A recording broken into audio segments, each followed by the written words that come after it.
الحمد لله الذي خلق السماوات والأرض وجعل الظلمات والنور ثم الذين كفروا بربهم يعدلون. هو الذي خلقكم من طين ثم قضى أجلا وأجل مسمى عنده ثم أنتم تمترون. وأشهد أن لا إله إلا الله وحده لا شريك له،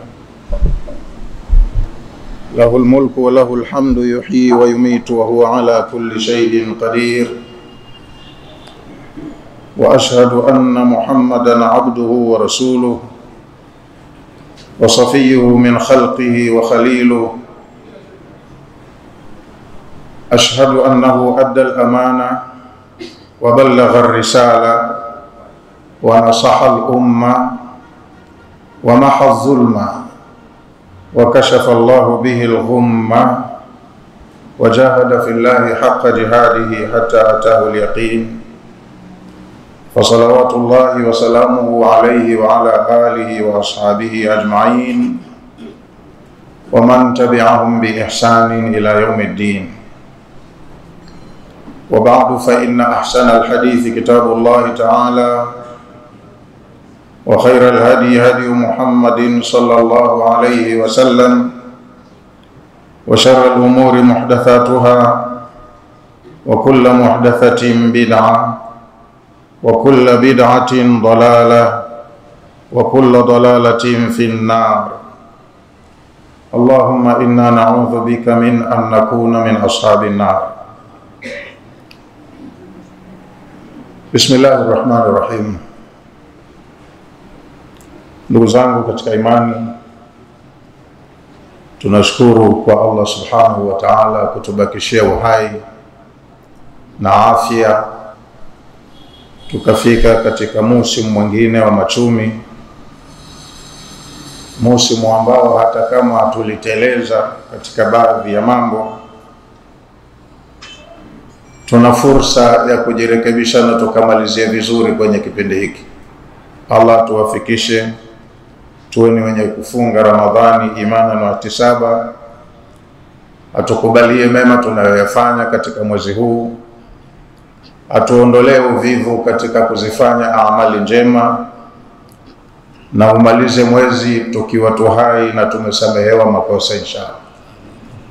Tunasoma kuanzia sura ya 38 kwa utaratibu wa masaf, Suratu Sad. Suratu Sad ni miongoni mwa sura zilizoteremshwa Maka, mwanzo wa wahi kabla ya hijra. Ina aya 88. Suratu Sad makiyatun. Suratu Sad ni sura ya Maka, wa hadafuha nafsu hadafi suwaril madaniyya, hadafu suwaril makiyya. Malengo na maudhui yake ni yale yale malengo na maudhui ya sura zilizoteremshwa Maka, allati ambayo tualiju usul al-aqidati al-islamiyya. Sura za Maka zilikuwa zinalenga kuwaelimisha watu misingi aqida za Uislamu. Sura za Maka hazikuja kuteremsha maagizo ya ibada wala sharia, zilikuwa zinajenga itikadi ambayo muumini anatakiwa aitakidi. Ibtada'at suratul karima bil qasam bil Qur'an al mu'jizi al munazzal ala an-nabiy al ummi. Sura hii imeanzwa kwa kiapo. Allah ameapa kwa kuiapia Qur'ani hii ya miujiza ambayo amemteremshia mtume wake asiyejua kusoma na kuandika, almushtamilu ala almawa'idh albaligha. Sura hii imesheheni mawaidha ya kutosheleza kwa mwenye kuzingatia, ana mambo mengi ya kuwaidhika nayo humu. Wal akhbari alajiba. Alafu pia sura hii ni miongoni mwa sura ambazo zimetuhabarisha mambo ya ajabu yanayovutia. Ala anna al-Qur'ana haqqun, ameyapia Qur'ani kwa kuthibitisha kwamba Qur'ani ni haki, wa anna Muhammadan nabiyyun mursalun, na jingine lililothibitishwa kwa kiapo hicho ni kwamba Muhammad ni nabii mursal, kweli katumwa na Allah muumba wa ulimwengu. Thumma tahaddathat 'anil wahdaniyati, alafu sura hii kasimlia habari ya upweke wa Allah, kwamba mmiliki wa ulimwengu huu ni mmoja tu, tofauti na itikadi waliokuwa nayo washirikina ya kujifanyia miungu mingi isiyokuwa na maana yoyote. Kwa inathibitishwa katika sura hii kwamba Mungu ni mmoja tu. Wa inkari al-mushrikina laha, pia sura hii inatufafanulia namna washirikina walivyosimama kidete kukataa itikadi hiyo, jinsi alivyothibitisha Allah kuwa yeye ni mmoja. Washirikina walipania kupinga itikadi hiyo, wasema haiwezekani Mungu awe mmoja tu. Wa mubalaghatihim fil ajabi min da'wati ar-rasul sallallahu alayhi wasallam lahum ila tauhidillah. Alafu pia sura hii imetuonyesha jinsi walivyopitiliza mipaka. Washirikina wamepitiliza mipaka katika kukataa lile ambalo mtume alikuwa anawaitia la kumwabudu Mungu mmoja peke yake bila ya kumshirikisha chochote.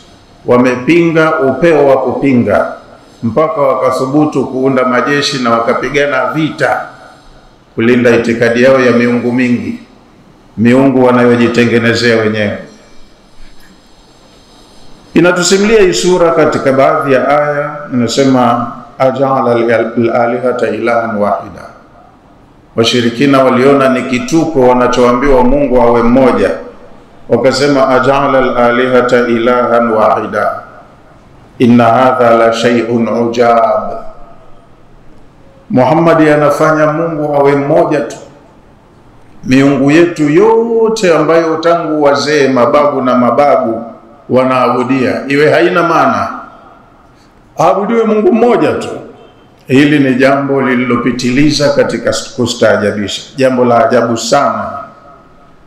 Wantakalat suratu, alafu baada ya aya hizo sura ikatugeuzia maudhui, ikaelekea litadrib al-amthal likufari Makkah, kutupigia mifano ambayo walikuwa wanapigiwa wale watu wa Makkah, makafiri, biman sabaqahum, kwamba wanayoyafanya misimamo yao watu wa Makkah inafanana na misimamo ya washirikina waliopita kabla yao.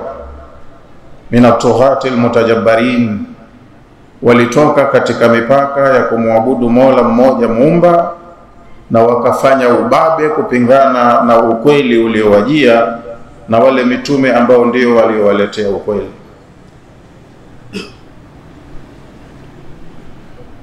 Alladhina asrafu bitakdhibi wa dalali, makafiri waliopita kabla yao ambao wao wanapigiwa mfano walipitiliza mipaka pia katika kukadhibisha haki na kutetea upotovu wakati wameletewa uongofu. Wama halla bihim min aladhabi wan nakali, pia sura ikawasimulia watu wa Maka, wenzenu waliofanya vitendo hivi nini kiliwakuta katika adhabu na maangamizi. Bisababi ifsadihim wa ijramihim, waliangamizwa kwa sababu ya ufisadi wao na kule kufanya kwao makosa ya makusudi.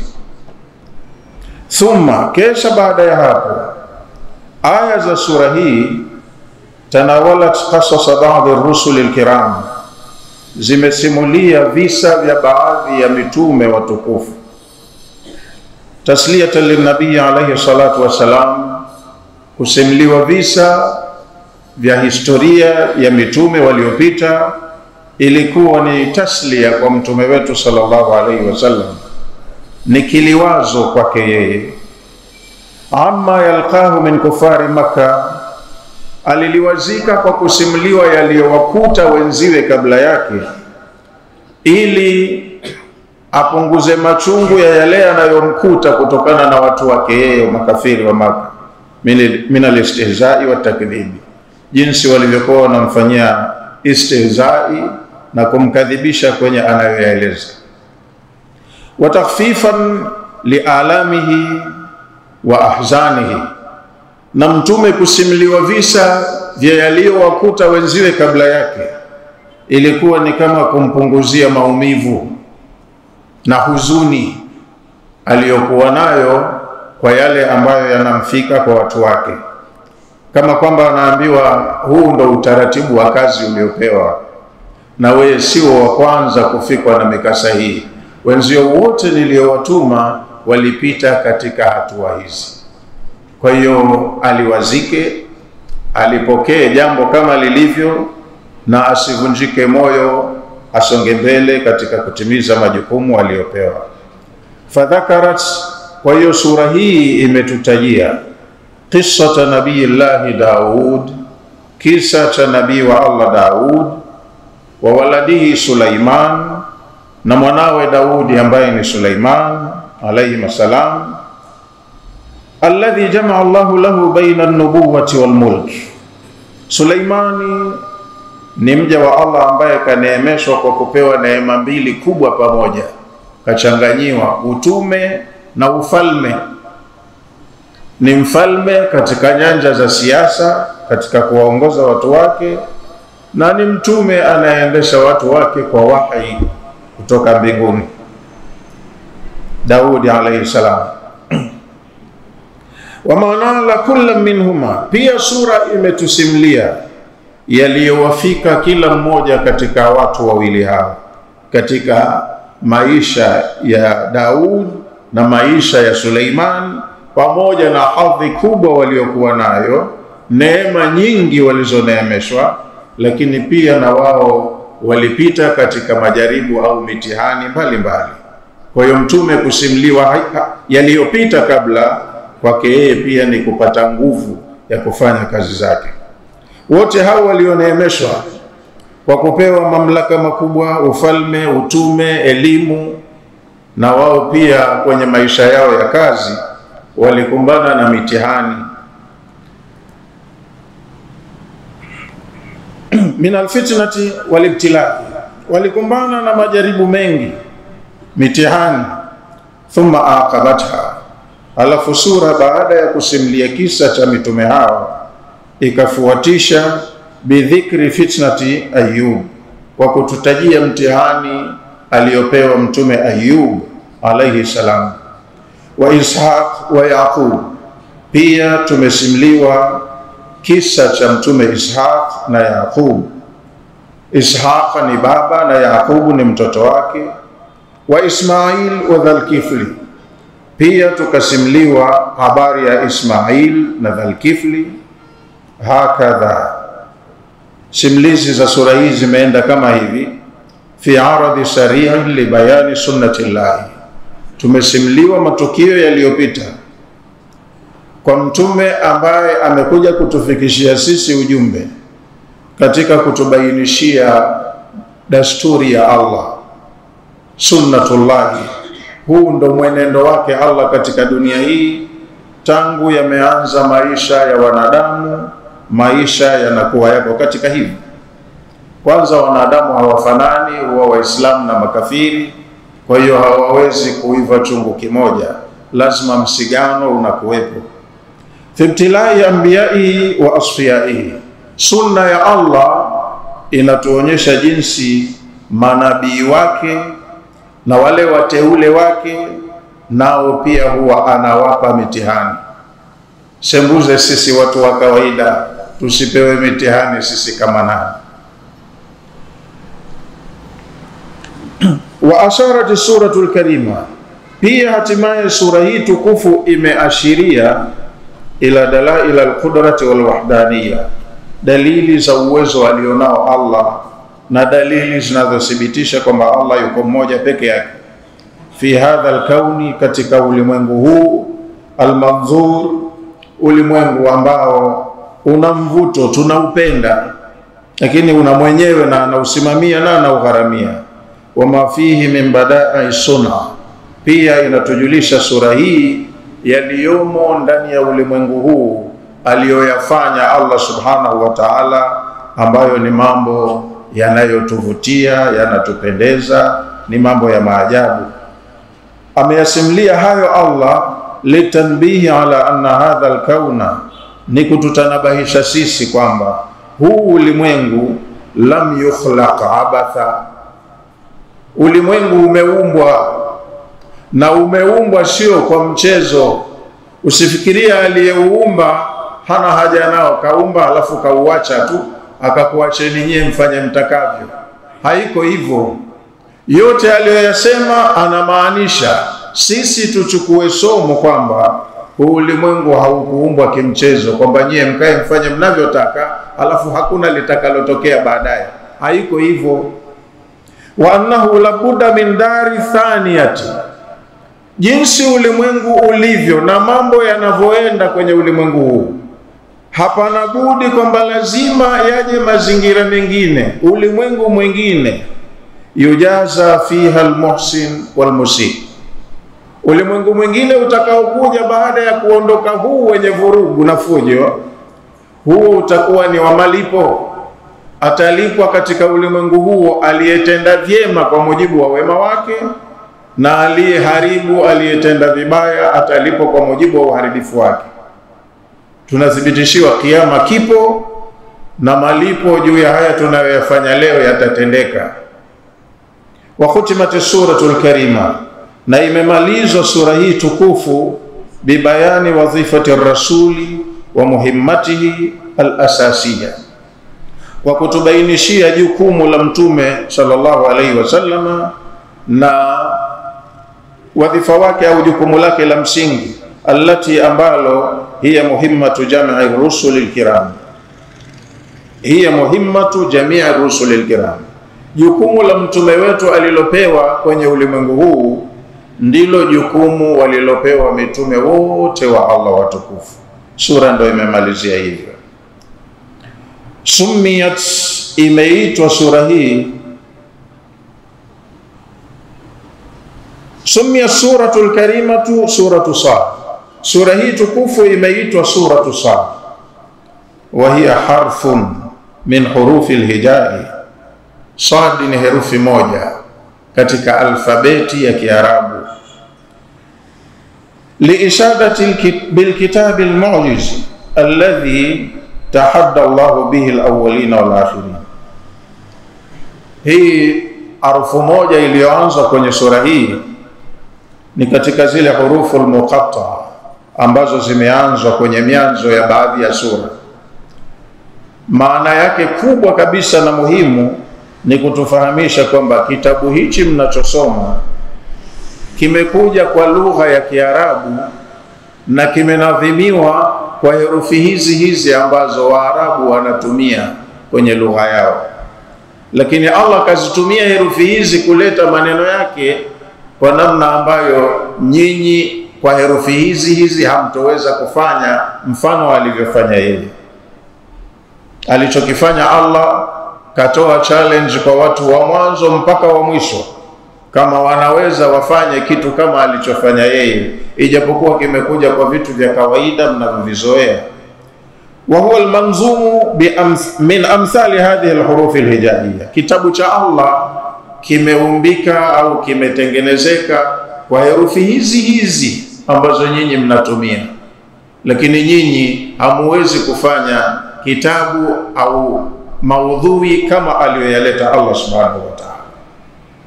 Kwa ufupi iko hivyo muhtasari wake suratu Sad. Bismillahir Rahmanir Rahim. Tunaanza kusoma sura hii kwa kutanguliza jina la Allah mwingi wa rehema, mwenye kurehemu. Sad, taqaddama al-kalamu ala al-huruf al-hijaiyya. Sheikh anasema hii ni miongoni mwa zile hurufu al-hijaiyya ambazo zimeanza kwenye mianzo ya baadhi ya sura. Maelezo yake tumeshatangulia kuyatoa tangu kwenye alif lam mim. Kwa hiyo kwa kupunguza au kuepuka repetition, kasema mtu achukue reference huko nyuma.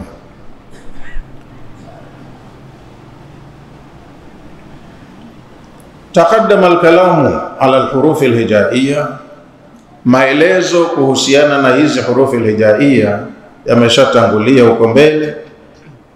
Wabayanna, na tumebainisha, anna fiha al-isharatu ila i'jaz al-Qur'an, tumebainisha matumizi ya sura hizi kwenye mianzo ya baadhi ya sura huwa yanamaanisha, yanatupa ishara ya kwamba Qur'ani ni kitabu cha miujiza.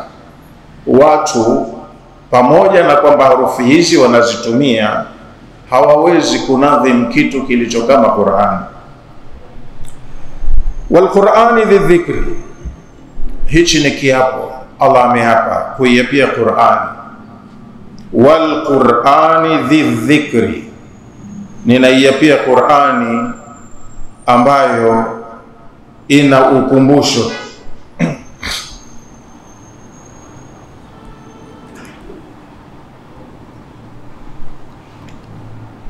Hii qasamu ni kiapo, aqsama bihi al-bari, ameapa kiapo hichi Allah muumba wetu jalla wa ala, ni mtukufu na aliyejuu kwa cheo kuliko wenye vyeo wote.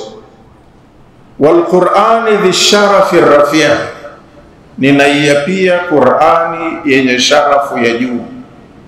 Qur'ani ni tukufu kuliko vitabu vyote mandhuma. Qur'ani iko juu. Wa dhi sha'ni wal makana, ina hadhi kubwa na nafasi yake hali ya juu. Ni kiapo ameapa Allah kuiapia Qur'ani. Wa jawabu al-qasam mahdhufun, jawabu ya kiapo kwenye sura hii kimaandishi haipo, kaapa akaacha hivyo hivyo. Jawabu al-qasam mahdhufun, jawabu ya kiapo haipo kimaandishi, lakini takdiruhu, kwa kukadiria, ameapa Allah kutuhabarisha jambo gani, ni kitu gani alichoapia. Tunakadiria ya kwamba inna hadha al-Qur'an al-mu'jiz, hakika ya Qur'ani hii tukufu. Wa inna Muhammadan, na hakika ya Muhammad aliyepewa Qur'ani hii, la sadiqun, wallahi ni mkweli. Qur'ani ni haki na Muhammad ni mtume kweli. Kwa hiyo kiapo ni kuthibitisha haki ya Qur'ani na haki ya utume wa Muhammad. Qala Ibn Abbas, amesema Abdullah ibn Abbas habrul Islam, dhi dhikri, maana ya dhi dhikri dhi sharafi, kitabu hiki cha Qur'ani kina sharaf, kina cheo, ni kitukufu. Bali alladhina kafaru, lakini hawa wanaokufuru, fi izzatin wa shiqaqin, kinachowasumbua makafiri ni haya mambo mawili. Bali alladhina kafaru, lakini hawa wanaokufuru, fi izzatin wa shiqaqin, wako katika mambo mawili. Izza ni kule kuwa na mori wa kusema lazima sisi tuwe juu, sie tuko madarakani muda mrefu hapa, huyu kaja na fikra hii, anataka sote to go down kwake, tumtii. Haiwezekani, tutaendelea kutawala mpaka kiyama, sisi tutabaki kulinda msimamo wetu hivi hivi. Hiyo ndo izza.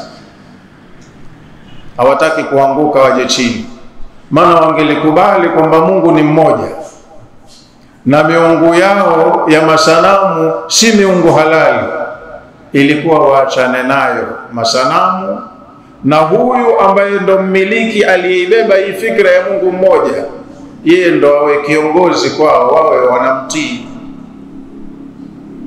Sasa hii kibinadamu inasumbua sana.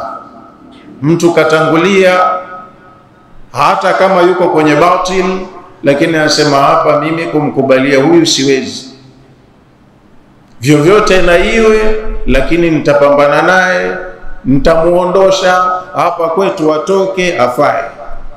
Hichi ndo walichokuwa nacho. Izzatun maana yake takabburun ni kuwa na kibri. Maana kibri tumeambiwa maana yake batarul haqi wa ghamtun nas. Kibri ni kwamba inakuja haki mbele yako, na wakati mwingine akili yako itakusukuma ukubali huu ndio ukweli, lakini ukasema nikiukubali ukweli mimi naanguka, kwa hiyo dawa yangu na kinga yangu ni ukatae. Kwa hiyo ile haki iko mbele yako, lakini wewe ukaifanyia batara, ukaikataa na huku unaijua. Na jengine wa ghamtu nasi, na kuwadharau watu. Sema haiwezekani, mimi hapa ndo alwatan, nimekuja mapema, nipo kabla hapajawa mji hapa, kwa hiyo lazima mimi ndo niwe juu, wote wakuja wanifuate. Hii ndo kibri. Yani unang'ang'ania jambo bila ya hoja, na ukiletewa lenye hoja unazikataa. Kwa takaburu na mtinao na an qabuli alhaqi, ni kiburi anachokuwa nacho mtu na akawa anagoma kukubaliana na ukweli. Hiyo ndo inaitwa izza. Mtu anataka atengeneze mazingira yeye ndo awe aziz, sifa ambayo Allah mwenyewe hujisifia nayo, wallahu azizun dhu intiqam. Hawa makafiri ndivyo wanavyokuwa, hatuondoki, hatuachi, hatukubali. Ndicho wanachokifanya zama zote hizo tangu huko nyuma. Waliopelekewa mitume wote walikuwa wana mambo yao, wakakataa kushuka chini, wakatetea walionayo kwa gharama yoyote mpaka wakaangamia. Na hapa Allah ndo anatuambia hivi, wa asluha, asili ya neno izza, alghalabatu walqahr, ni kushinda kwa njia yoyote ile, mimi lazima nishinde, ndo maana yake. Wa minhu qawluhum, na katika matumizi ya neno hili ni maneno yao wanayosema watu, man azza bazza. Ukishakuwa wewe umeshinda, basi utaneemeka, utabaki na ngawira kwenye hicho ulichoshinda, wewe utakuwa juu mwenye neema. Kwa hiyo watu wanaangalia dunia, vigezo vyote vya akhera wanavikataa, kwa sababu wanalinda dunia yao, na dunia yenyewe haina rafiki wa kudumu. Leo unayo, kesho inakukataa. Wengine wanakataliwa na dunia, umri wao bado upo, mauti hayajafika, lakini alikuwa juu akashuka chini akawa dhalili, lakini bado hayajatosha kuwa ni masomo kwa watu wakajifunza. Wanang'ang'ania ile ile tu izza.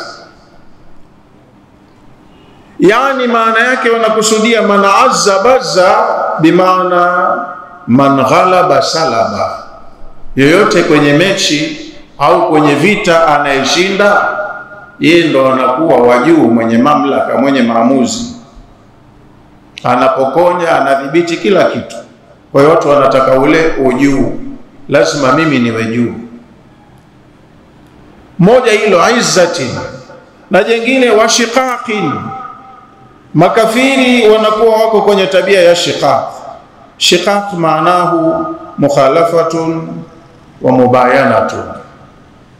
Mimi sitaki niwe na huyu, shauri lake sikubaliani nalo, na kama ninamkataa na nalikataa jambo lake, lazima mimi niwe nina mbadala, naacha hichi niwe nina hichi, kama walivyokataa wana wa Israeli kuikubali Qur'an.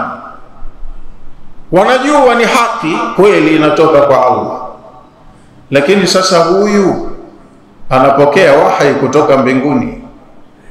Tutashindanaje na mtu ambaye anapokea wahi? Lazima tuwe tuna kitu mbadala, kwa sababu nguvu yake itatokana na kukubalika na watu. Akiwa kuna watu nyuma yake wanamlinda, wanamwenzi, ili na sisi tuwe kama yeye, tuwe na watu watulinde, watuizi, tuwe na kitu kitakachokuwa ni mbadala wa alichonacho yeye.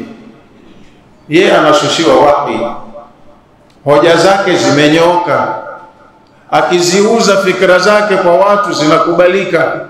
Sasa sisi kitu badala ya hiki ni kipi? Allah akasema wao wakatafuta badala ya Qur'ani, wattaba'u ma tatlu shayatinu ala mulki Sulaiman, wamekataa Taurati yao, wamekataa Injili, kwa sababu hivyo vyote wangevikubali vinakubaliana na Qur'ani, vyote mwenyewe mmoja hivyo. Sasa kitu mbadala cha wahi wakafuata uchawi. Kwa hiyo uchawi ndo unawaweka mjini. Wamekataa haki, lakini ili na wao waweze kushindana na mwenye haki, wawe na nguvu ambayo angalau inakaribiana na nguvu alionayo mwenye wahi. Wattaba'u ma tatlu shayatinu ala mulki Sulaiman wama kafara Sulaiman walakinna shayatina kafaru, ila akhir al-aya. Kwa hiyo makafiri huwa wanatengeneza mbadala, huyu ana hiki, na ili tumweze lazima tuwe na mbadala wake, tuwe na hiki. Hiyo ndo shiqaq. Wanatengeneza alternative, mbinu mbadala.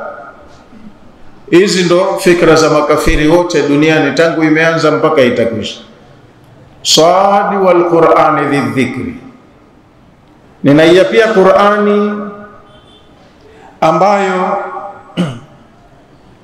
ina sharaf, ina utukufu.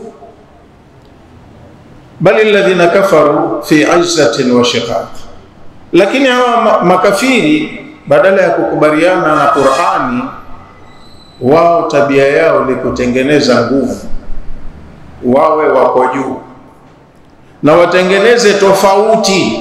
Sisi na huyu hatutaki tufanane, kama yeye ana akili na sisi tuna akili, kama kasoma na sisi tumesoma, kama ana namna ya kutafuta watu washabiki na sisi tutatafuta njia ya kujitengenezea washabiki. Kwa hiyo katika ulimwengu wa wanadamu wako watakaochukuliwa kwenda kulia na wako watakaochukuliwa kwenda kushoto. Kwa hiyo makafiri wanatenda ya kuwachukua watu hao viumbe wa Allah wakawapotosha wakawapeleka kushoto. Wanataka kufanya kwa makusudi ku create difference baina ya haki na batil, alafu tushindanishe nani zaidi, kama walivyosema katika suratul Jinn au kwenye suratu Maryam, fasata'lamuna ayyuna ashaddu adhaban, yani man huwa sharru makanan wa adhafu junda, nani mwenye nafasi mbaya na mwenye majeshi dhaifu. Hiyo ilikuwa ni kauli ya Allah subhanahu wa ta'ala, kwamba walisema wanataka wamuonyeshe Muhammad kwamba katika ile eneo la Maka hana sauti na hana nguvu, na katu hawezi yeye kuwa juu pale, kwa sababu wao wamejijenga vizuri, wana majeshi imara. Halafu kauli yao wakiongea kwa watu inapokelewa. Muhammad hata akisema watu hawamsikii. Walijitahidi kumbana kwa muda mrefu, miaka 13 Maka mtume hakuwa na sauti, mpaka alipofanya hijra Allah ndo akampa kule support ya kukubalika alipokwenda, na akatengeneza nguvu, nako wakamfuata kutaka kumwangamiza mapema. Walijua kwa tuliomfanyia Maka Muhammad, tukimpa fursa ya kujitenga akenda mahala baidi atajiimarisha na lazima atarudi kuja kulipiza kisasi. Ndio maana wanatayarisha njia za kwenda kumvuruga huko Madina aliko, asije akatengeneza nguvu akathubutu kurudi kuja kulipiza kwa yaliyofanyika. Hii ndiyo maana ya izzatin wa shiqaq. Lazima wawe aiza, na lazima jambo lao wakiliuza kwa watu lipate majority, likubalike zaidi kuliko la huyu mpinzani wao. Walikuwa wanatengeneza hiyo kitu. bali alladhina kafaru fi 'izzatin wa shiqaq, ay bali alkafiruna, hawa makafiri, fi hamiyatin wa takabburin anil iman, wana ulemori wa kusema wanalinda mila yao, wako imara. Hamia ni mori wa kijahilia ule, lazima uwepo wetu ubaki na dunia ielewe, na huyu aliyekuja na fikra hawezi kutuangusha katu.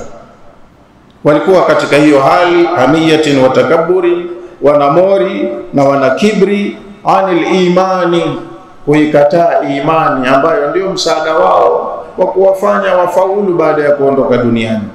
Wamekataa kupata kheri ya kwenda peponi, wakang'ang'ania kulinda ujinga wao wa kuwapeleka motoni.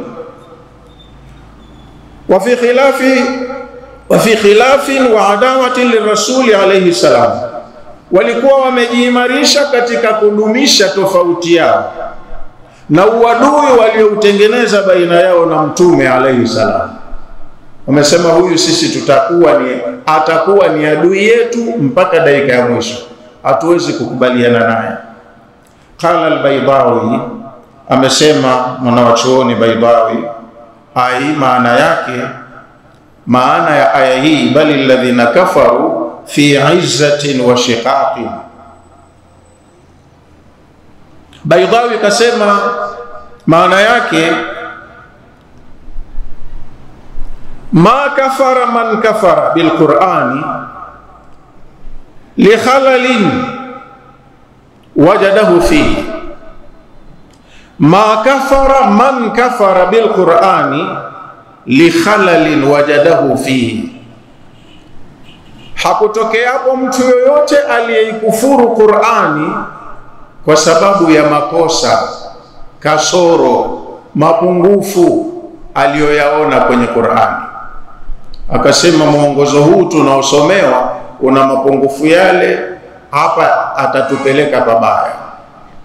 Mwongozo huu tunaosomewa una kasoro hii itatudhuru baadaye. Hakutokea kafiri yoyote aliyeikufuru Qur'ani kwa kuonyesha udhaifu wa Qur'ani, mapungufu ya Qur'ani, au kama kuna jambo hatarishi ndani ya Qur'ani. Hakuna kafiri aliyetoa ila yoyote kwenye Qur'ani. Bali alladhina kafaru bihi, lakini hawa walioikufuru Qur'ani wameikufuru kwa haya yaliyotajwa. Lazima sisi tubaki kuwa juu. Sasa utakuwa juu mpaka lini? Na hapa huna muda, unaondoka, na ukiondoka unakokwenda ndio kunatakiwa hichi unachokipinga kikusaidie. We una akili kiasi gani? Walioikufuru Qur'ani fi 'izzatin wa shiqaq, kilichowaponza ni kutaka utukufu tu. Sisi lazima tuwe juu na lazima tutengeneze tofauti na huyu hasimu wetu. Kwa hiyo kama ana lake, na sisi tutakuwa na letu, tuliboreshe, tulinogeshe, lipate majority, lisikilizwe zaidi, lishabikiwe zaidi. Hichi ndo anachotaka. Yani maana yake, bali alladhina kafaru fi khilafin lillahi wa lirasulihi, makafiri wanachokitengeneza, wanatengeneza difference. Wao watafautiane na Allah mwenye ulimwengu huu, ambaye ndiye na wao aliyewaleta hapa. Wanataka watafautiane naye Allah na huyu mjumbe wake aliyemtuma. Asa wewe umeumbwa hapa, hujajileta mwenyewe, alafu unagharamiwa, unatengeneza uadui na yule anayekugharamia. Utamweza? Maana mwilini humo mna moyo, tangu siku ulipowekwa ukawa uko hai, haujasimama kufanya kazi, na hata ukiwa usingizini bado unafanya kazi. Hilo jambo hulimiliki mwenyewe. Lakini kwa mtu kafiri, hata hili halitoshi kuwa kwake ni somo. Akajiona mimi nina udhaifu ambao nikimuudhi anayenihudumia nitaangamia. Hili kafiri halioni. hashukuru hata kwa neema ambazo kaumbiwa nazo. Pia anavuta pumzi, anaingiza akitoa, anaingiza akitoa, na ndio uhai wake unategemea. Jambo hili halimiliki mwenyewe, yuko anayemhudumia, lakini pia anatengeneza uadui kwake aliyemhudumia au anayemhudumia. Kafiri ni mtu mbaya sana, na ndio maana Allah huwa anawaita makafiri maadui zake.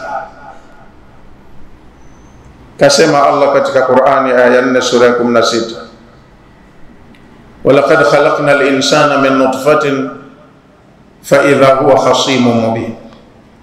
Mwanadamu ni kiumbe wa ajabu, yani tumemuumba kwa sababu dhaifu tu, manii tu, tone dogo tu, tukasema hili tunaumba kiumbe, akishakuwa mtu anageuka kuwa ni hasimu wetu, anagombana na sisi wazi wazi. Kiumbe mwenye kila udhaifu hufikia mahala yeye akajiona bosi mkubwa sana, ana uwezo wa hali ya juu kwa vitu ambavyo yeye mwenyewe kaja duniani hanavyo, kapewa.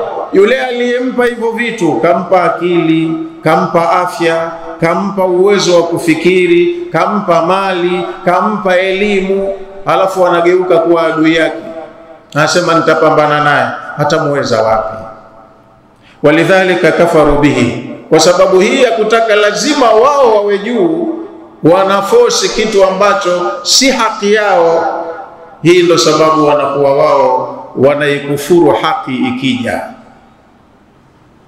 Maana ibada ya masanamu,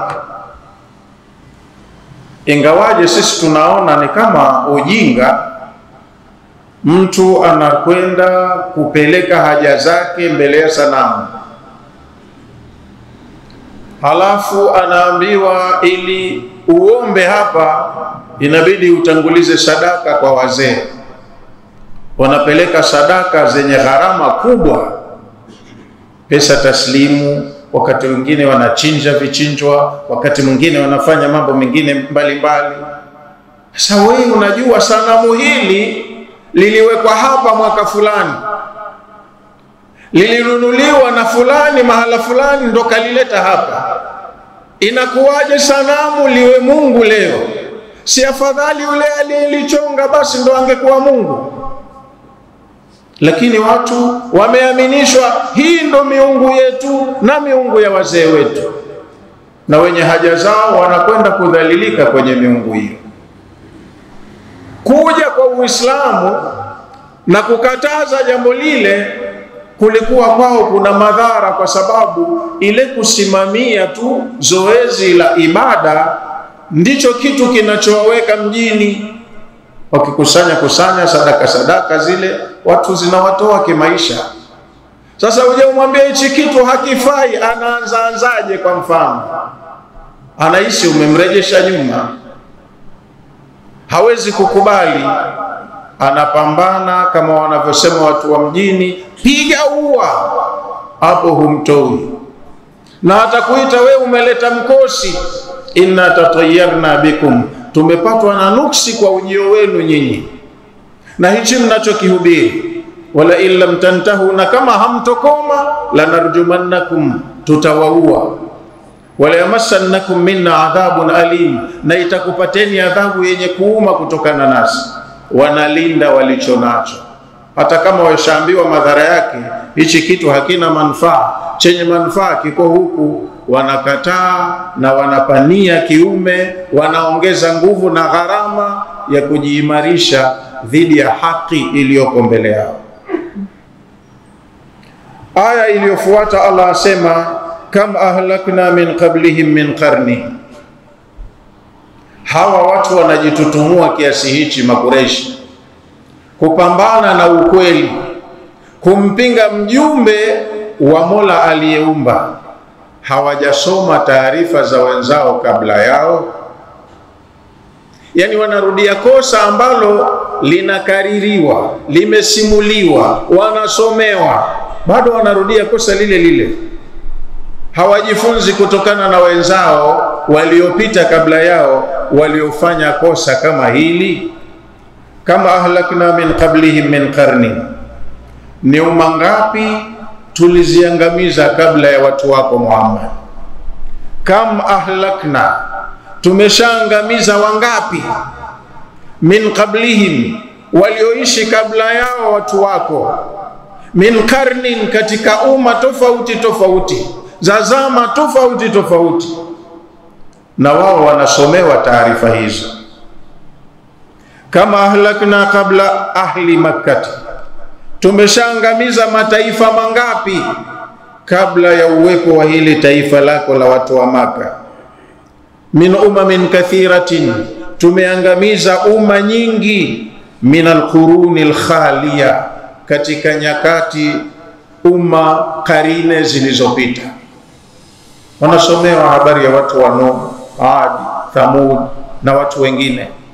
Makosa yao ndo haya haya, wamepelekewa mjumbe anawaelekeza kwenye haki wameikataa na wakapambana naye, hatimaye wameangamizwa. Na hawa wanarudia kosa lile lile, hawajifunzi kutokana na yaliyopita. Kama ahlakna kabla ahli Makkah, tumeshaangamiza wangapi kabla ya watu wa Makkah?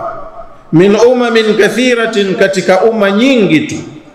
Min alquruni alkhaliya, katika karine zilizopita nyuma. Likibrihim anil haqi, kosa walilolifanya mpaka wakaangamizwa ni kibri chao tu mbele ya haki. Wa muanadatihim lirusulihim, na waliangamizwa kwa sababu ya kuwafanyia jeuri mitume waliotumwa kwao. Na hawa wao wa Maka wanalirudia kosa lile. Qala Abu Saudi, amesema mwana wa chuoni Abu Saudi katika kutafsiri aya hii, wal ayatu, na aya hii, wa'idun li ahli Makkah, haya ni makamio ya Allah kwa watu wa Maka, ala kufrihim wa istikbarihim. Allah anawapa onyo baya kwa sababu ya kufuru yao na kiburi walichonacho. Bibayani ma asaba min qablihim, anawaonya Allah viumbe hawa kwa kuwabainishia yaliyowasibu watu kama wao walioishi kabla yao. Minal mustakbirin, katika watu waliofanya kibri kama ambavyo na wao wanafanya kibri. Unafanya jambo mbele ya mtu usiyemweza, na anakuambia mwenzako, nilimfanya nini fulani wa mahala fulani, na fulani unakumbuka nilimfanya nini, na fulani unakumbuka nilimfanya nini kwa kosa hili, alafu na wewe unarudia kosa, alafu bado hujifunzi. Wenzako wengi kwa kosa hili wameangamia, alafu na wewe unarudia kosa, hujipendi. Kama ahlakna min qablihim min qarni, ni wangapi tulioangamiza kabla yao katika umma zilizotangulia. Fanadau, matokeo yake likiwafika la kuwafika, fanadau, huwa wanajua kunyenyekea, wanaomba msamaha, wanaomba warejeshwe, wanaomba adhabu iakhirishwe. Wala tahina manas, adhabu ikishafunguliwa, imeachiwa, ishakufika, unachomokea wapi? Aya hii ni mfano wa aya nyingi zilizo kwenye sura tofauti.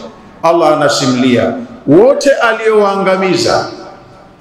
Pale wakati adhabu ikishuka, watu huwa wanaujua ukweli, wanamfahamu Mola wa kweli mmoja peke yake mwenye nguvu, na huwa wanaomba kwa tadarru na kutoka moyoni kwa ikhlasi kubwa. Lakini mna mahala mutatu maombi ya mtu huwa hayasikilizwi, wala toba yake huwa haizingatiwi. Wakati roho inachukuliwa mpaka ikafika kwenye mituringa, kwenye khulqum, pale mtu yoyote hata awe kafiri vipi, anauona ukweli, imani yake inapanda, na anaomba kwa lugha nzuri kumuomba Mola anayestahili kuombwa. Lakini wakati ule mtu hasikilizwi tena, keshaishi muda mrefu na saha za kutosha kapewa, hakusikiliza, kafanya aliyoyafanya, akitiwa mkononi sasa anajua naondoka duniani, huomba. Hata Firauni alipoona kweli imedhihiri kasemaje? Kasema ashhadu an la ilaha illa alladhi amanat bihi banu Israil wa ana minal muslimin. Dakika za mwisho Firauni huyu katamka shahada, nashuhudia kwamba hapana mola anayestahiki kuabudiwa kwa haki ila yule waliyemwamini banu Israil. Maana hata kumtaja hataki, kwa kile kiburi chake cha kumpinga siku nyingi, hata kumtaja kwa jina hakutaka.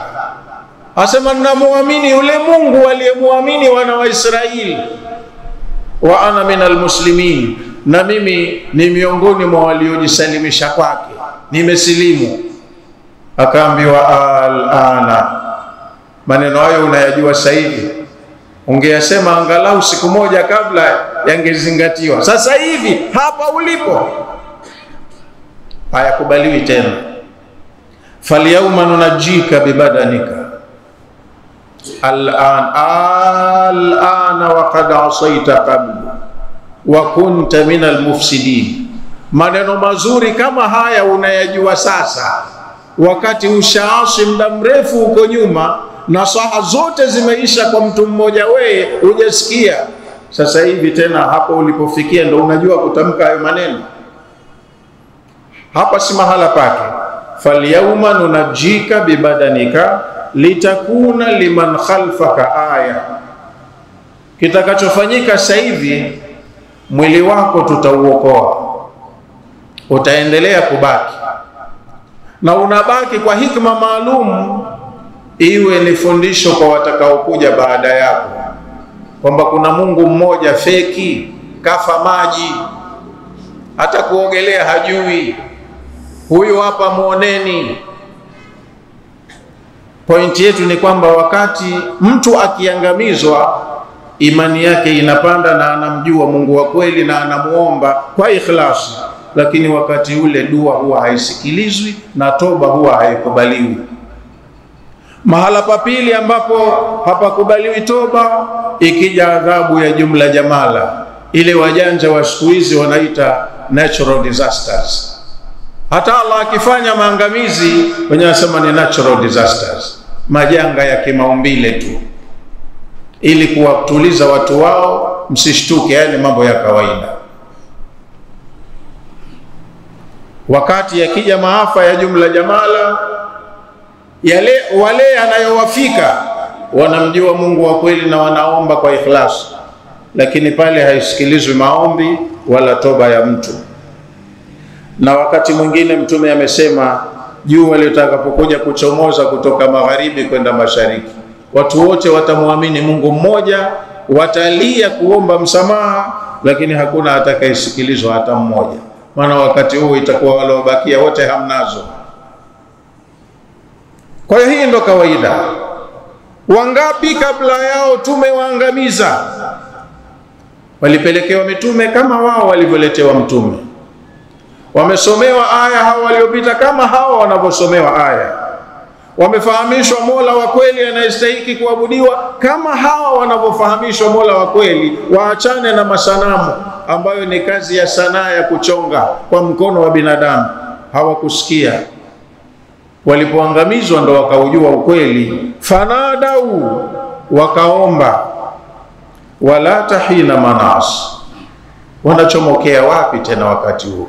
Dua yao itasikilizwaje kwenye hali wakati kama ule? Fastaghathu, nadau bimana saalu listighatha, wameomba msamaha, wameomba uokovu, wameomba msaada. Wastajaru, wameomba waondoshewe, waepushiwe balaa. Inda nuzuli aladhabi, wakati adhabu inapowashukia. Talaban linnajati, huwa wana maneno mazuri, lakini kusudio lao ni kutafuta kuokoka tu. Ili janga ili tusalimike nalo, tumuombe Mungu wa Muhammad, tumuombe Mungu wa Nuhu, tumuombe Mungu wa Musa. Hata huyo Firauni likija balaa wanamwendea Musa, ya Musa ad'u lana rabbaka bima ahida indak la in kashafta 'anna al'adhaba lanu'minanna laka wa lanursilanna ma'aka bani Israil. Musa, balaa ndo kama unavyoona, hali imekuwa tete. Kwa hisani yako tuombee kwa Mungu wako atuondoshee adhabu. Ikiondoshwa tu adhabu tutakuamini. Sasa mtu mwenye kukuwekea masharti muogope, si mkweli. Kama ni kuamini, angeamini tu kwa alichokiona. Anakuja kukuambia kwa sharti. Mwambie Mungu wako atuondoshee. Akituondoshea ndo tutaamini. Sasa hiyo imani gani? Ni ujanja wa kutaka hii adhabu iondoke, ikishaondoka wafanye mambo yao, waendelee na misimamo yao kama kawaida. Kwa hiyo wanaomba msaada adhabu ikija, talaban linajati, lengo lao ni kutafuta wasalimike tu. Walaysa alhinu hina firarin wa mahrabin, na wakati wanapofanya mambo hayo unakuwa si wakati muwafaka wa kukimbia tatizo au kuepukana nalo, wanajati au kusalimika. Lishahukumiwa jambo lifike, operation imeshapangwa, inatekelezwa, wao ndo wanaomba iakhirishwe. Nani atawasikiliza? Wakati ule inakuwa si wakati tena wa kuomba, wala si wa kukimbia, wala pa kutafuta mahala salama. Huwezi kupapata. Qala Ibn Jazii, kasema Ibn Jazii katika kutafsiri aya hii, maana ya maneno haya, anna alquruna alladhina halaku, hizo umma za watu waliopita ambao wameangamizwa, da'u wastaghathu, wakati adhabu ikiwashukia wote hao wanaosimliwa, pale adhabu imeshawashukia, da'u, walikuwa wanamuomba Allah wa kweli, wastaghathu, na walikuwa wanatafuta msaada wa kuokolewa, waokolewe.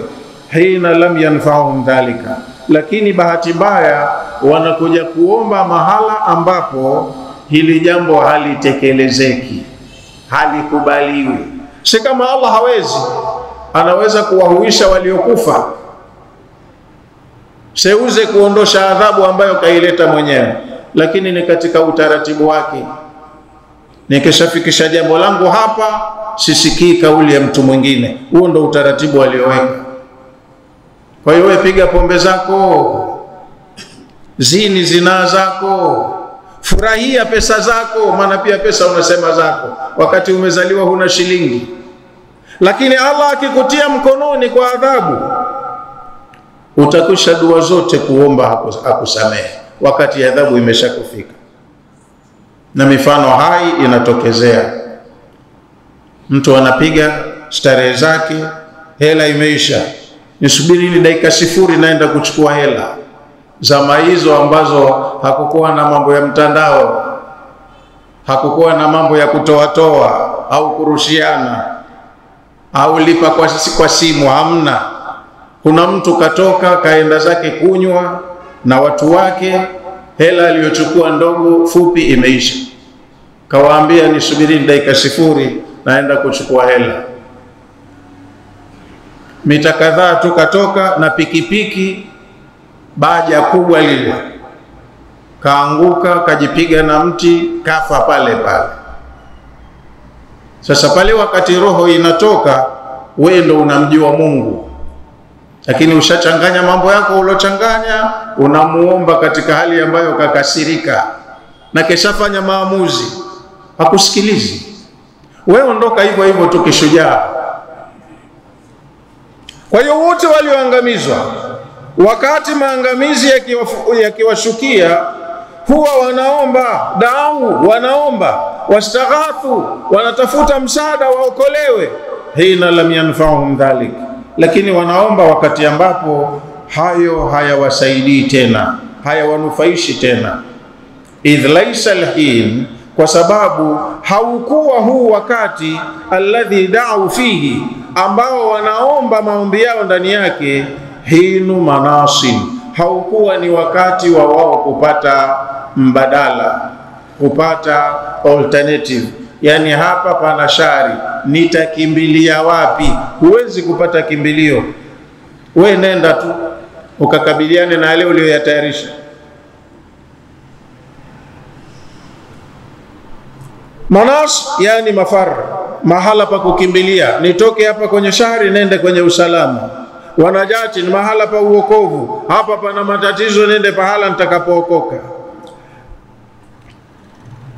Min nasa yanusu idha farra, ni katika matumizi ya neno hili kwenye lugha. Nasa yanusu yani kasalimika, anasalimika anapokimbia tatizo akenda mahala salama.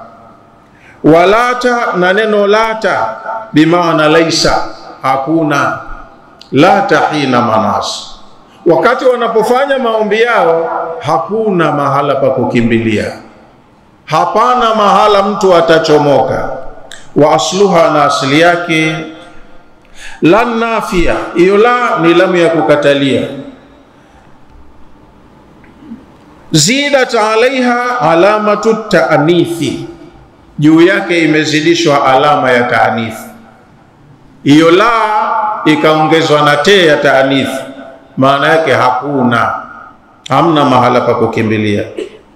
Wajibu, aya inayofuata Allah anasema kuwasimlia watu wa Maka, jamaa zake Mtume Muhammad yao sallallahu alaihi wasallam.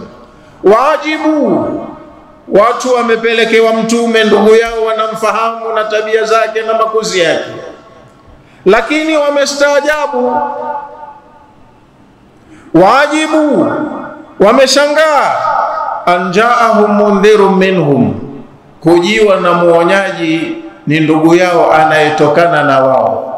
Yani kaja kwenu mtu mnayemfahamu, hamjui baya lake, hamjui kosa alilolifanya, ni mtu mwenye tabia njema tangu utoto wake, hajawahi kuwadanganya wala kuwaambia uongo, kaja na jambo la kweli analieleza kwa hoja na dalili, bado mnampinga tu. Anaambiwa ni ndugu yao. Waajibu, watu wa Maka wamestaajabu, wameona ni kituko.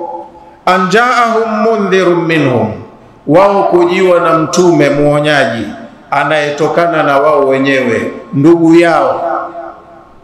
Waqala alkafirun, waliokufuru miongoni mwao wakasema, hadha sahirun kadhabun, huyu ni mchawi muongo. Na mtu muongo huwa anakosea kwenye kusema, hata kama anaongea kwa lugha yake fasaha, lugha yake mwenyewe, lakini anaweza akakosea kusema katika uwasilishaji wa maneno. Unajua huyu jamaa anababaisha muongo,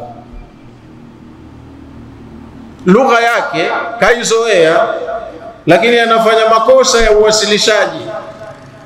Hayakutegemewa kwa mtu kama yeye mweledi wa lugha yake kuyafanya makosa hayo, anakuwa ni muongo. Sahirun kadhab, utachanganyaje maneno haya mawili kumsifia mtu mmoja? Mtu unamwita mchawi, halafu umwite majnuni kwa mfano. Sahirun majnun, mchawi mwenda wazimu. Tangu lini mwenda wazimu akahimili fani ya uchawi? Hayafanani. Kwa hapa sema hadha sahirun kadhabun, huyu ni mchawi alafu muongo. Maana yake waajibu anjaahum mundhirun minhum, yani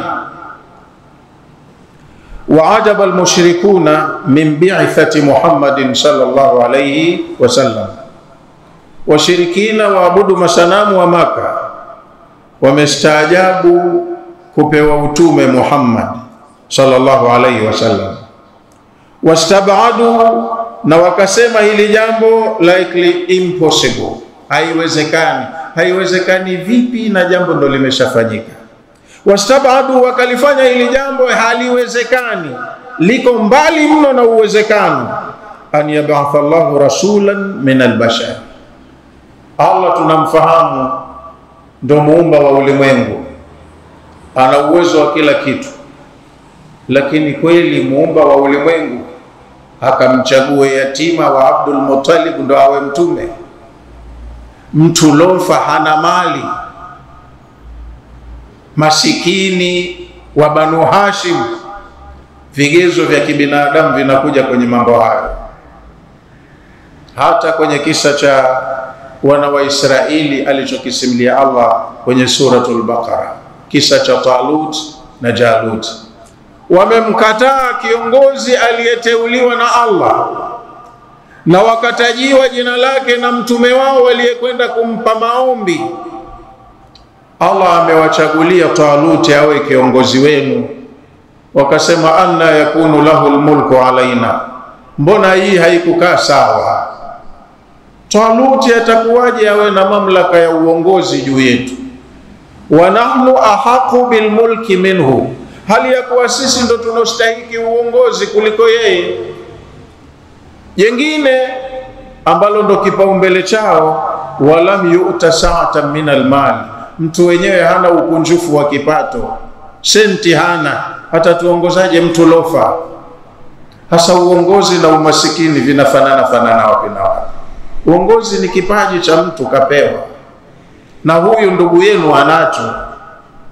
Halafu hili jambo kama mnaliweza wenyewe, nyinyi ndo mnastahili, tayari uongozi ndo mnao nyinyi, mngefanya maamuzi tu. Ilikuwaje mkenda mkaomba muombewe? Qalu li nabiyyin lahum ib'ath lana malikan nuqatil fi sabilillah. Nyinyi ndo wenye mamlaka, mko madarakani, ndo safu ya uongozi, sifanyeni tu hiyo shughuli yenu. Sasa mmeenda kuomba, halafu mlipojibiwa maombi mnaanza kuyajadili, mbona hili halikunyoka, halikukaa sawa. Binadamu watata sana. Hata aje mtu na kheri, kwa sababu huyu mtu aliyekuja na kheri hii hatumkubali, hatufanani naye, tutamuua, tutamuondoa, tutampa wazimu, tutamroga. Watu ndo tabia zao. Kaja mtu ana manufaa, na kwa mujibu wa kipaji alichopewa, nafasi husika anaimudu, lakini watu watapambana naye. Bali alladhina kafaru fi izzatin wa shiqaq. Kwa hiyo na hao wamepelekewa mtume, tena ni fahari kwao kwa sababu ndugu yao, huyu mtoto wa kwetu, mwanetu, wangejifaharisha sana naye wakampa ushirikiano, lakini wamemkataa ndugu yao, wamemkataa. Wastabadu an yab'ath Allah rasulan min albashar, wakalifanya ni suala lisilowezekana Allah kumchagua binadamu katika sisi akamfanya ni mjumbe wake. Wameliona ili swala haliwezekani. Kwa hiyo huyu mtu anataka kujikweza mbele yetu, anajipa cheo asichostahiki, na sisi hatukubaliani naye, tutampinga. Waqala alkafirun, na katika kupinga kwao wale waliokufuru wakasema, hadha sahirun kadhabun, huyu ni mchawi alafu muongo. Waqala kufaru Makkah, wamesema makafiri wa Makkah, inna Muhammadan sahirun, huyu Muhammad ni mchawi. Wanamjua, kakulia pale, hawajamuona kwenda kwa wataalamu wazee wa busara wala nini.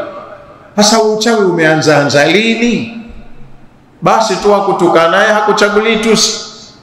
Lakini watu wa Maka walisema katika kumkataa Muhammad, inna Muhammadan sahirun fima yati bihi min almu'jizat, Muhammad ni mchawi kwenye hivi vitendo vya kimiujiza anavyofanya. Huu ni uchawi, si miujiza ya Mungu.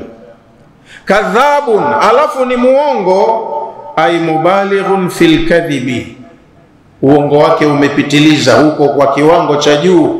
Fi da'wa annahu rasulullah, ni muongo kwenye dai analodai kuwa yeye ni mtume katumwa na Mungu. Anamzulia Mungu uongo, Mungu akamchagua yeye. Bwana, yeye kama nani? Mtume atakuwa huyu?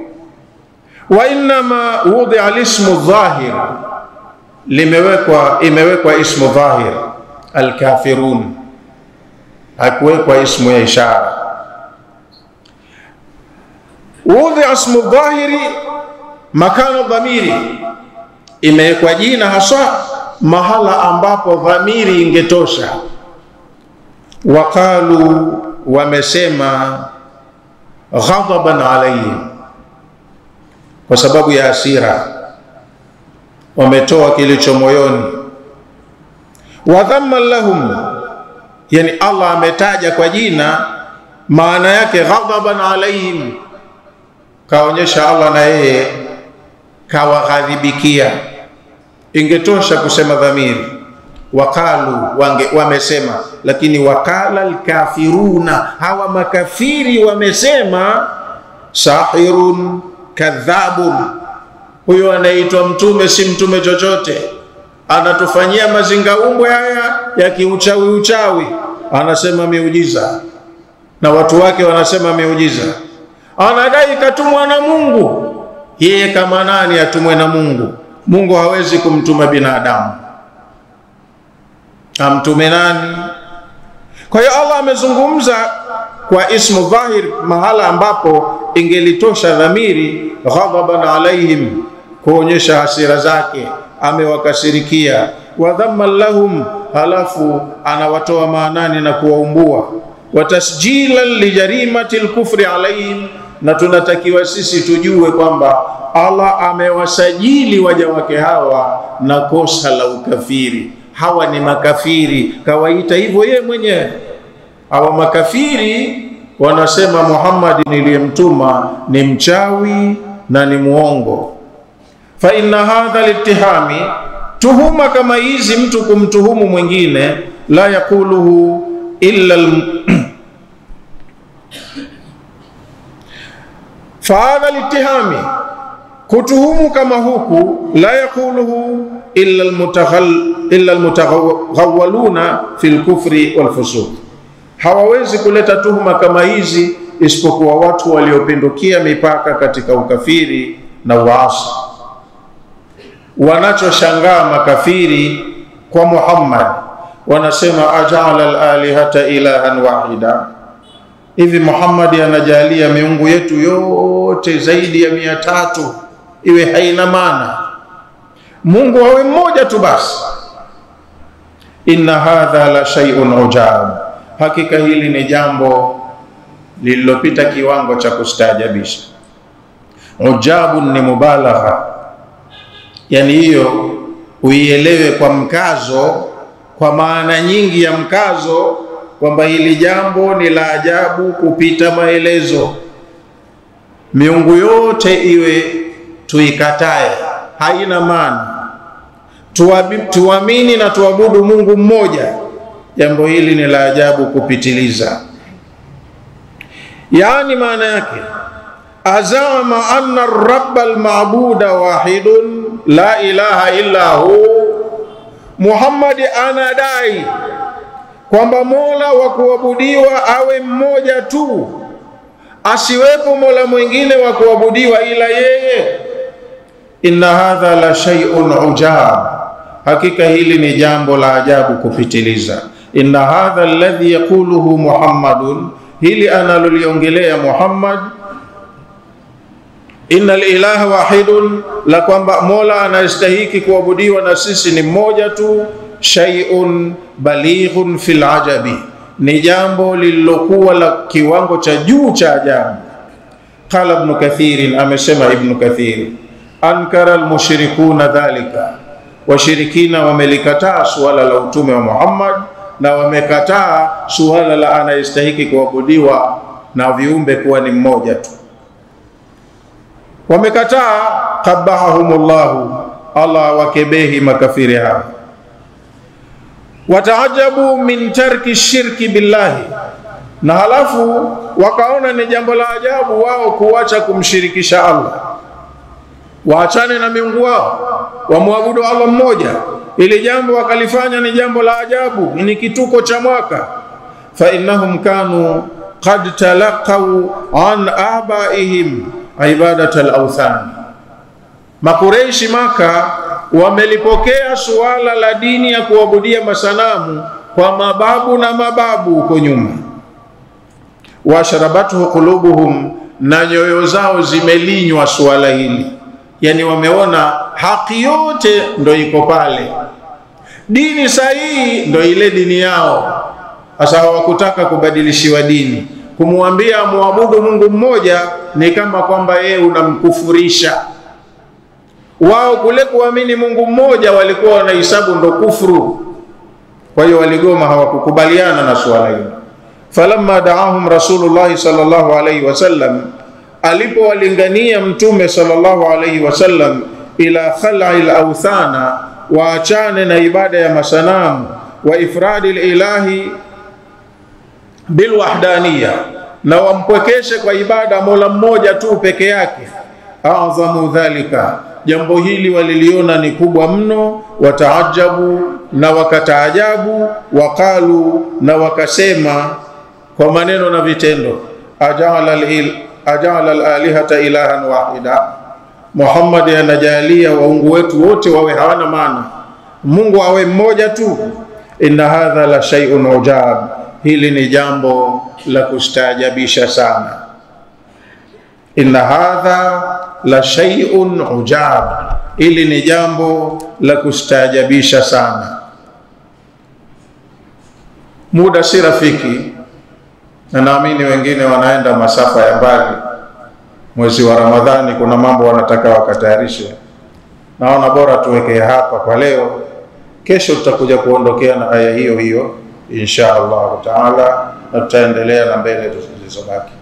Ila kwa faida, narudia tena mara moja tafsiri ya neno kwa neno, ili tuhifadhi hapa tulipopapata leo, hasa kwa wale wengine waliokuja baadaye.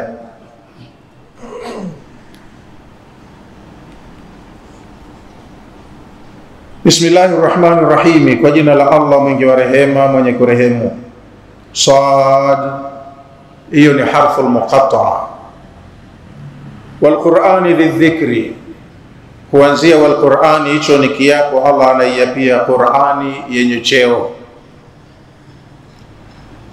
Jawabu ya kiapo kimaandishi tumeambiwa haipo, lakini anaapa Allah kuthibitisha ukweli wa Qur'ani na ukweli wa mtume aliyepewa Qur'ani. Qur'ani ni haki na Muhammad ni mtume kweli. Mkimkubali katumwa, mkimkataa katumwa kweli. Bali alladhina kafaru fi izzatin wa shiqaq, lakini hawa wanaokufuru wana tabia ya kutaka ujuu, madaraka, wawe ndo wawe na izza. Wa shiqaq, na huwa wanapenda ku create difference. Kama umekuja na hicho, sisi tuna mbadala wake, watengeneze tu tofauti. Yani kama wewe una akili na sisi tuna akili kama wewe, washindani sana. Hicho ndio wanachokifanya makafiri. Kama ahlakna min qablihim, tumeshaangamiza wangapi kabla yao. Min qarnin, katika umma tofauti za zama tofauti. Na kila tuliowaangamiza, fanadau, wakati maangamizi yalipowafikia, waliomba msamaha, waliomba muda wa ziada, walitaka waondoshewe. Fanadau, waliomba. Wala tahina manas, kuomba kwao kutasaidia nini wakati wa kuomba siwo, hawawezi kuokoka. Wajibu an jaahum mundhirun minhum, na hawa makafiri wameona ni ajabu kuletewa binadamu kama wao awaonye, mtume binadamu mwenzao. Wameona hili jambo la ajabu. Waqala alkafirun, na makafiri wakasema, hadha sahirun kadhabu, huyu ni mchawi muongo. Mchawi kwa yale ya miujiza anayoyaleta, na ni muongo kwa kudai cheo ambacho hastahiki. Anadai katumwa na Mungu, Mungu akamtume yeye kama nani? Maana watakuwa wanamjua huyu mjukuu wa Abdul Muttalib, tena mtu wenyewe yatima, hana mbele hana nyuma. Atapataje heshima hiyo achaguliwe na Mungu? Muongo huyu. Sahirun, mchawi. Kadhabun, muongo. Ajala al-alihata ilahan wahida, anajalia miungu yetu yote haina kazi, Mungu awe ni mmoja tu. Inna hadha la shay'un ujab, hakika hili ni jambo la kustaajabisha sana. Tunaweka hapo kwenye aya ya 5, tutakuja kuendelea kutoka hapo na zinazofuata baadaye kesho insha Allah, Allah akituweka hai na tukawa wazima.